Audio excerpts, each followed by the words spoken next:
and nobody is going to talk me out of the love that I carry. Because it's so easy. It's so easy to live in the other world and to be a Democrat in this and that and always fighting all this stuff. But once we're in right relationship, living the way of earth, living the way of consciousness, living the way of love and the prayer, all that goes away.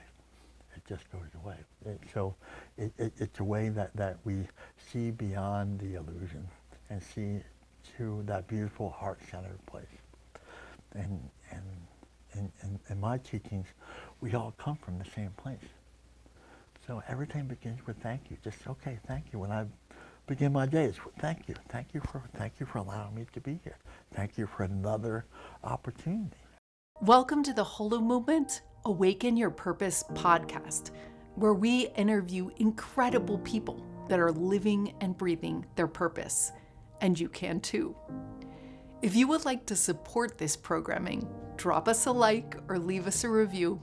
Now let's dive in. Hello everybody, my name is Zenka Caro. I'm founder of LightNet, and we're here with the Holomovement Purpose Lab to interview Standing Bear. He's in town for the Eagle Condor conference where over 70 tribes are coming to Sedona to create peace, hold that energy, and establish accords between the nations. And Standing Bear has been a longtime friend of mine. He's an author, he's a musician, he's a shaman, he's a leader, and he has been an important part of my life, and it's such an honor to have you here today, Standing Bear. Thank you. Yeah, thank you. What a beautiful, beautiful time and place to have this beautiful interview. Thank you. Yeah. So here's the big question. What did you discover your purpose to be? To live life, to be in alignment with the Creator, the Great Spirit, the ancestors, all the ancestors, and to the next 7 generations. Wow, that's beautiful. Yeah, we need more people that are thinking forward like that. Absolutely powerful. So, was there a moment in your life where you started to realize that was your calling and what you were supposed to do? That was a slow process. It wasn't one moment. It was beautiful glimmers of this beautiful place and this beautiful love. And I got it through the fire. I walked the red road, and so I got these little messages from the Spirit, just these little downloads. I didn't even know what they were at the time, just these beautiful, I thought they were affirmations at first. They turned out to be guides, and every single one of them, they turned out to be something beautiful. When I sat with them, when I prayed with them, when I listened to them, it's not just hearing, but it's really a beautiful, deep listening. And so everyone helped me out incrementally. And so it's a combination of just living the life in accordance with spiritual law. Yeah, and you were a professional athlete before you became a wisdom keeper, right? I was, yeah. I started my swimming career when I was at age 7, and that was one of the first things that I couldn't do. I mean, I could throw a ball, I could do all these other things, I could run. And then when they tossed me in the pool, I couldn't swim from one end to the other. And and so that ended up with 17 national titles, 2 U.S. swimming national championships, and a spot on the U.S. National team. Amazing. Open water, yeah. It was It's incredible. Pretty amazing, yeah. You were telling me when you used to train, how many miles would you swim? It wasn't miles, it was hours. So so at least once or twice a week, I would train 15 hours a day. 15 hours in one shot? 15 hours a day. Well, I'm a marathon swimmer, so to get my body to respond and to still respond 15 hours later, and to keep that beautiful thing going, it was just. Was that mostly a mental thing for you? Is it because at that level of being on the national team and stuff, it's more about, there's a physicality to it, but. It was really the love of the sport, being out in nature. I did most of my swims solo. I did everything solo. So everything from running to being in the gym at 1:30 in the morning, and then I would go out to the pool, and then I go to the ocean. It's really communing and really listening to what was, and that was really one of my first opportunities to really listen to the ocean. And I didn't really make that connection until later, but that's what I was doing. Yeah. Wow, and you had that sense of going at it alone your whole life because you were adopted and you were part of the program in the 60s. Do you want to talk about that a little bit? Yeah, I'm a survivor of the 60s scoop, and so what the Canadian government did is that they came and removed me without want or warrant from my family and my culture, my heritage, and they put me in an orphanage across the country. And I grew up in the orphanage, and then I went up to foster care, and then I was bought and sold by a white American family after that. And so this feeling of disconnected and being unloved and unlovable, and it kind of drove me for a little while, right? It just wasn't. I wasn't able to connect. It's a completely different culture than I was. You can't really assimilate a guy like me. It's just, I'm rooted in the earth, and when they took me away from that, nothing made sense to me. There's nothing, school, church, nothing. It was just, I was just an alien in this like strange world, and I just, I kind of kept to myself. I felt very unlovable, unwanted, unneeded. And so my passion was my swimming. And so it was one place that I could go that I could feel human again. Wow. When did the swimming turn into the shamanism, or was there a time where you realized, oh, this is my path now? Yeah, it was probably at my first ceremony. I met my elder at this meeting, and then he said, "Hey, Indian," and I kind of looked back, and I said, and I saw this old Indian guy there, and I said, "Hey," he said, "Do you want to go to a ceremony?" And I said, "Yes," having no idea what a ceremony, having no idea, have no bridge to my culture, nothing with the fire, no tobacco, not anything, and then I said yes, and then he picked me up. That was on a Wednesday night. He picked me up on a Saturday morning, and that was the beginning of my Red Road journey. And that was 35 years ago. And so and I had no idea about the culture of Earth, and that was my introduction to what that changed my life. Yeah, you mentioned Red Road earlier in this conversation. Yeah. I was like, bookmark that. You gotta explain that. Red Road is our indigenous spiritual path. It's our connection, conscious connection to all these beautiful medicines that bring life, that offer life, that sustain life, that offers love and connection, and all these beautiful. Everything that was missing from my life, the Red Road offered back. And so I found out it was my birthright to enter into this beautiful spiritual relationship with all these beautiful things, and it just made sense. And if there's one moment, that would be it. I finally looked around and said, this is a beautiful life. This can be a beautiful life. This will be a beautiful life. I'm part of this beautiful life. And really, up until that moment, there wasn't really any sense of that. Like, I was just walking among these alien people, and I was just, so. Wow.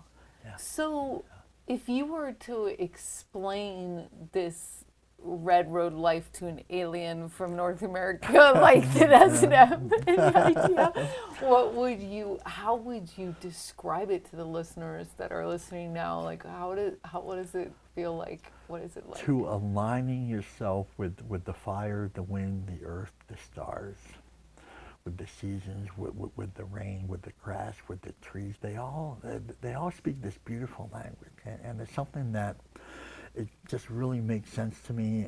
And to communicate, to be in good relation with these other beautiful spirits, and they're all spirits. They're all beautiful spirits, and I didn't know that going in. I thought I was just talking to a tree, and they were just these beautiful. They had this beautiful, beautiful heart, and they had all these beautiful things, and I had no idea. I had no idea that they were out there. I thought a squirrel was a squirrel, a hawk was a hawk, an eagle was an eagle, but they turned out to be so much more. They turned out to be part of who I am. And every single part, every single part that's out there is a part of me. And so when I connected to the trees, when I connected to the wind and the water, I found this much more of me. I'll never forget you placed a glass of water in front of me. You were like, yeah, well, that water is the same as all the other water on the planet right now in every way. Yeah. Everything is intertwined and overlapping and connected. Everything is listening. Every cell in my body is listening to every cell in your body. The water is listening to everything that we say right now. And actually, there is one moment, right? When I figured that, I was like an aha moment. When I finally looked at the water, and I said, that water is the same water within me, and the same water in the skies and the ocean. And then there was just like this big, beautiful, deep breath of life. And it taught me how to breathe. It taught me how to communicate, to understand that there is a place for a guy like me that can communicate and love again and love deeper. And that's and that prayer and that journey is ongoing. It never stops. It's not a one and done. It keeps on going. It's evolving into this beautiful, beautiful thing. This beautiful thing called life. Yeah, people invite you all over the world to bring your wisdom, play your music, do your healings. It's very powerful that you ended up with such an internationally acclaimed journey after this struggle of not feeling like you had a place, and here you have a very important place in the world. I speak with Creator, the Great Spirit, the Great Mystery, the ancestors, and the next 7 generations on a daily basis. And when I got sober, when I got connected to the fire and the wind, the one question was, well, what can I offer you? Because grandfather told me, my elder said there has to be a place of reciprocity. So you have to offer something back. And so I offered the one thing that I could, is the rest of my life, to sharing the medicine with the people. Because there's a different world out there, and the people need a little love and need a little guidance. And it's not the healing that I offer. It's a collective. It's a collective healing. So we call this the hollow bone. So everything that flows through me. And so it's not me. It's not like an I thing. It's more of a collection of all that beautiful consciousness that flows through me. And, it's called the hollow bone? The hollow bone, allowing this beautiful life flow to flow through me to the people. So I've offered my life to the Great Spirit to be the hollow bone for the rest of my life. And you started a company called We Are the Medicine. Tell us about that. Yeah, it was, it's a group, online group, Facebook group, that's how it started, and a collection of beautiful wisdoms that it really started out with me, and then there's so many other wisdom keepers out there from different, and the beautiful thing, the we is all different nations, circles, and tribes. So it comes from the white road, the black road, the yellow road, it comes from the Christian road, it comes from, because they all have something beautiful to offer. So it dispels the illusion of separation. And so when we sit together, eventually we're just going to have to sit together. We're just going to have to sit together. So I just brought to, that was an idea from something, from a beautiful place. And I said, okay, I'll do that. And so we bring wisdom keepers in from all over the world, and they get to share their wisdom, and they get to share their love and their connection. And so it's really less about me, and it's more of a collective. It's a collective prayer that we. That's so cool. The other day you were telling me, you were like, oh, a circle can never be broken into its pieces, right? Like this, the Right. Holomovement's also very interested in this concept of, Yeah. can you explain that exact phrase and how it works? We are a circle. You, me, the people, the trees. There's it's a collective consciousness, and there's another world out there that removes us from that circle. And so simply and it's a place of trauma. It's a place of abuse, right? When we remove ourselves from the circle of life, and we offer the opportunity, the invitation to come sit with us. And so that completes, that helps complete the circle. And as this circle grows, it's this beautiful level of consciousness where we're all being raised. There's a greater understanding, this greater compassion, this greater love, greater frequency, whatever you want to call it, this greater vibration that I've chosen to live my life by. And so, we sit with we sit with the Muslims, we sit with everybody, because everybody has something beautiful to share.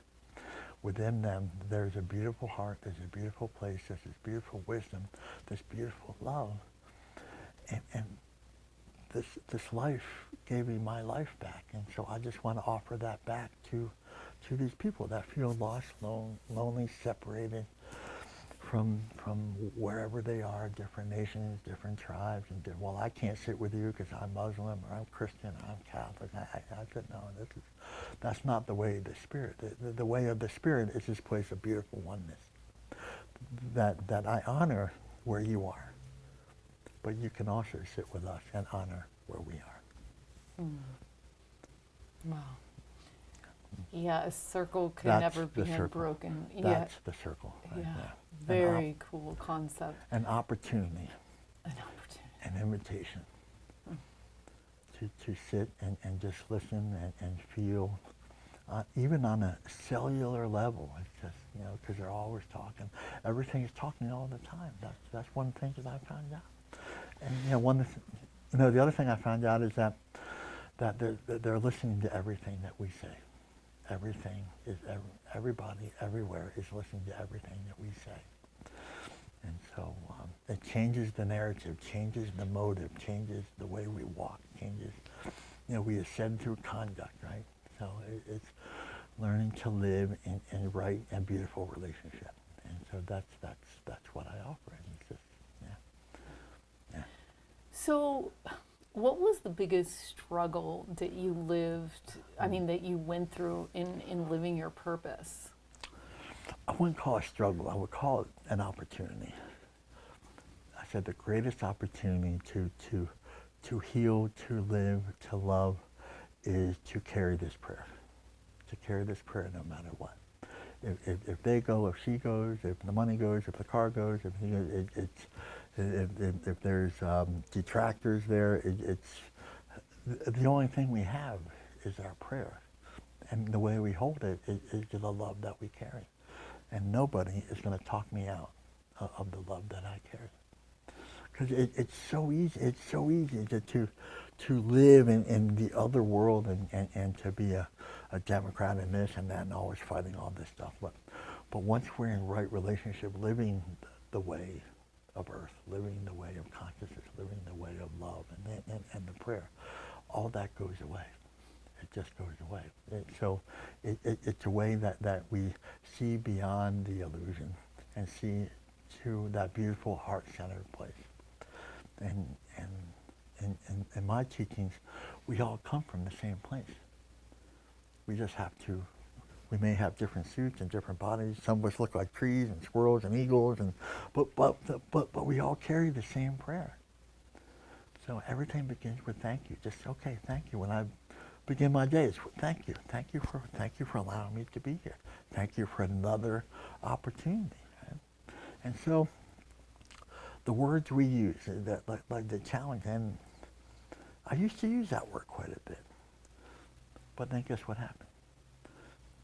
The Creator said, oh, okay, if you want challenges, it doesn't matter if it's good or bad, going in or out, we'll give you some challenges.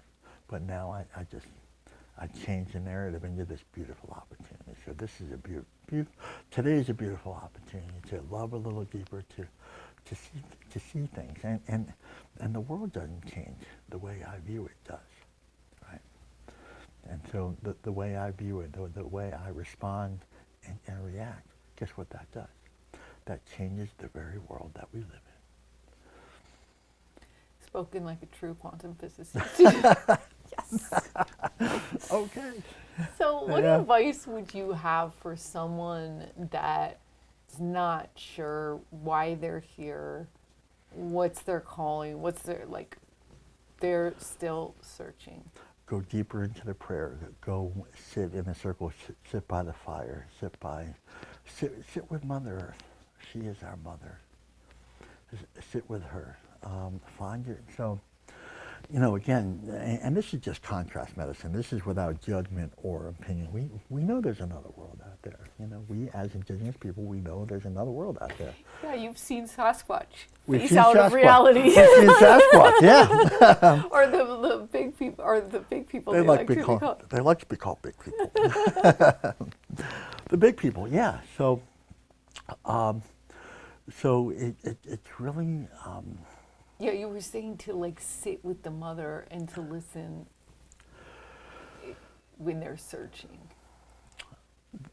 To find our place in the circle, to find value in our life, because when we live in the other world, there's a value placed on us, right? You say, well, if you do this, if you earn this, if you get this job, if you have this car, if you have this house, then there's a level of success.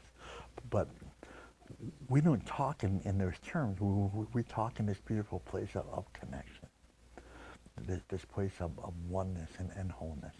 And so when we're out there, and I was out there for a while, and it's a lonely place. It's a place of sadness and loneliness, despair, suicidal tendency. It's just all these things, right?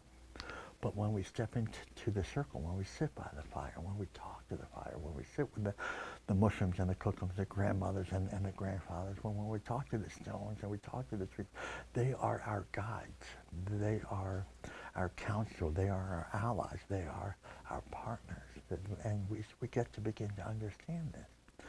And then when we start to listen, then we start to heal. And then there's I call it the big, beautiful, deep breath. We're like, okay, good. Just the same way we started. It's like, okay, good. Everything starts with a singular breath. And to live that breath, to carry that breath to the next person. This is not just about us either.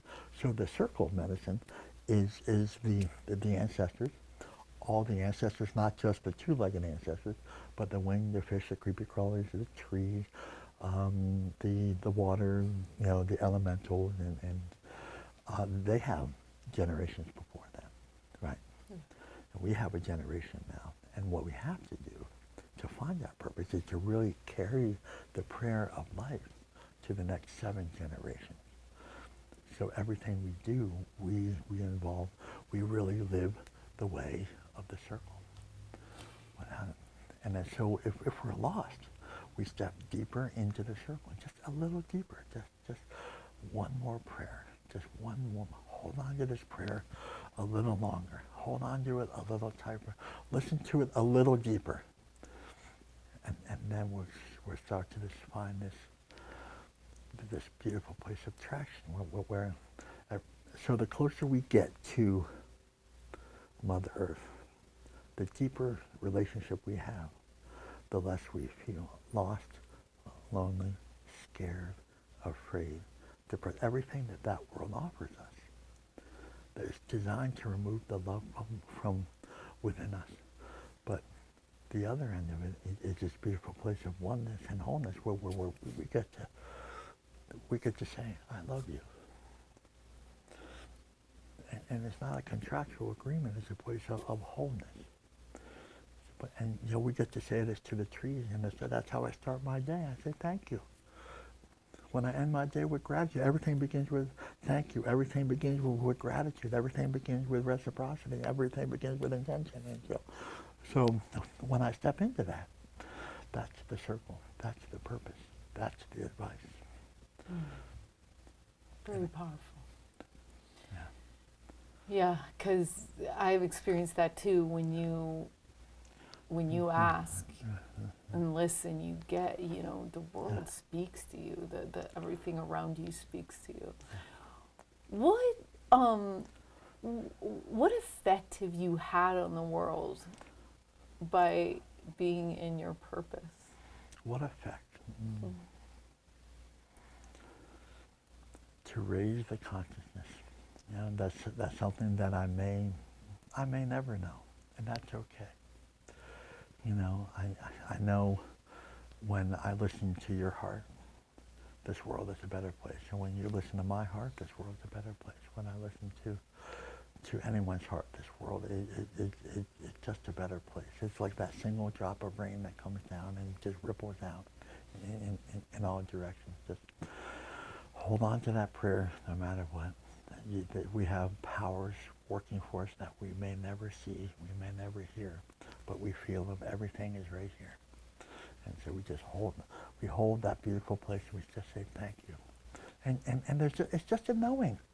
It's an absolute knowing that when I travel to a different country and we sit in a circle, there's a knowing there. There's a power there that wasn't there before. And it's bringing this beautiful light, this beautiful ceremony, this beautiful connection that's all people are looking for. So I want to hear you. I want to hear your story. I want to help you get out of that. I wasn't that lost, alone, and scared. Little girls, little boys. I said, look, we need all of you here. We need all of your ancestors here. We need to know your lineage. We need to honor them. In order to move forward, we need to honor every part of you. Maybe there was a little girl in you that was hurt. Maybe there's a little boy in me that was hurt. And I still speak to him. I said, and now I'm that person that can protect that little boy now. So we have come full circle. That I listen to him. I pay attention. We had pancakes the other day, so my little boy loved the little pancakes. That was awesome. I just went back to that beautiful little innocent place, like, oh my God, I got pancakes. It was great. So me and my little boy were just like, yeah. And it's these moments that last forever. That it's not just a moment, it's what happens in that moment.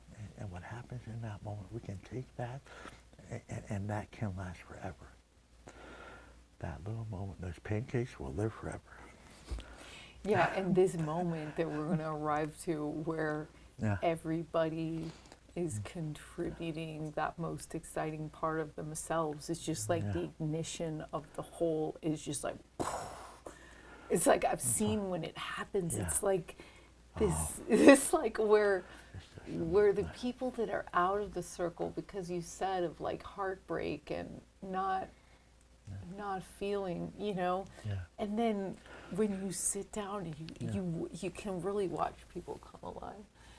So what do you think that moment will look like? What do you think when the majority of people, let's even say, find their purpose in the world, what happens? We will live forever. We will live forever. We're here for the species.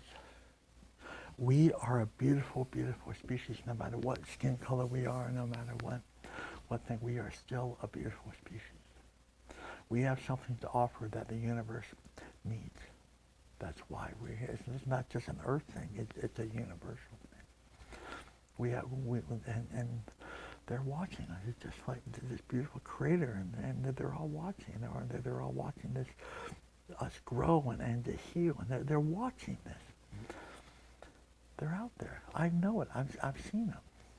And I say, thank you. Thank you for helping. Thank you for helping us along the way. There's a couple people behind us to be able to help. Let's go help them, and that's fine. We sit them down, without judgment or opinion. Thank you so much, Standing Bear. Is there any final words you want to say before we play a final song here? If nobody said that, they love you today. I love you all very much. And you may not quite understand that now, but come sit in a circle with us, and you'll find that beautiful relationship.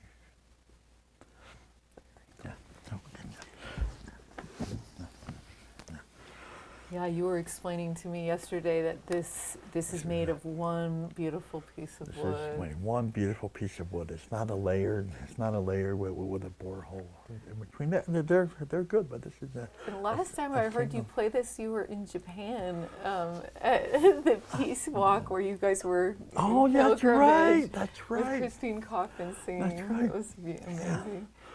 Yeah, just kind of close your eyes and just listen to. Just listen to what flows through. Close your eyes.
Thank you so much. Thank you so much for joining us. We'll see you next time on the Holomovement Purpose Lab, Awaken Your Purpose podcast.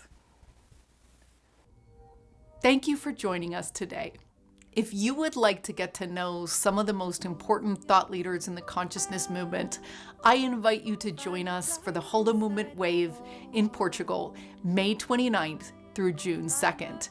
There is going to be incredible luminaries there, such as Lynn Twist, Lynn McTaggart, Samuel J., Shamini Jane, Samantha Sweetwater. These are scientists, musicians, and leading thought leaders in the consciousness movement. And this is your chance to fly into Lisbon, head over to the Cascais beaches, and really spend time to get to know, to plan, and cohere with some of the most important leaders on the planet as we head in to this new age. It is our goal to give you the courage to begin to identify your passion and live your purpose for the sake of yourself and for the sake of us all. Over the course of this multi-year collaboration and research project, we have identified patterns and a 7-stage process that many people go through on their way to living their purpose. If you'd like to browse our archive or figure out what stage you're in, head over to holomovement.net/purpose. If you would like to browse our living library of resources, or if you found your purpose and want to contribute what worked for you, head over to lightnet.org/purpose. And as Mark Twain used to say, the most important day of your life is the day you're born and the day you figure out why. You're not alone. We will look forward to helping you on this incredible journey. This has been a collaboration between Holomovement, LightNet, and incredible people like yourself. Special thanks to Good of the Whole. We'll see you next time.